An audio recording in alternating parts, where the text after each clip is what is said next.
Herkese merhaba arkadaşlar, kanalımıza hoş geldiniz. Sinem Ünsal sette paylaşım yaptı. Sevgilisi Berk Cankatı'dan anında yorum geldi. Kanal D'nin büyük ilgi gören dizisi Uzak Şehir'de başrollerini oynayan Sinem Ünsal ve dizinin ikinci sezonunda başlamasıyla setten yeni kareler paylaştı. Ünsal sosyal medya hesabının üzerinden yaptığı paylaşımda set atmosferinden dair anıları takipçileriyle paylaştı. Bu paylaşım kısa sürede büyük beğeni toplarken sevgilisi ve aynı zamanda oyuncu olan Berk Cankat'tan anında bir yorum geldi. Sinem Ünsal dizide aile karakterine hayat verirken sette yaptığı paylaşımlarda adından söz ettiriyor.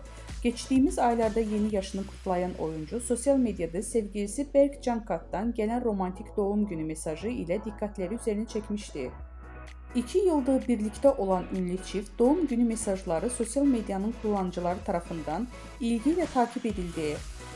Berk Cankat, Sinem Ünsal'a hitap ederek "Canım eşim" diye seslenmişti. Cankat'ın mesajında şunlar yazılmıştı: "Biricik yol arkadaşım, sevdiceğim, kıymetlim, neşem, gücüm, desteğim. İyi ki doğuldun, iyi ki hayatına kabul ettin beni. Nice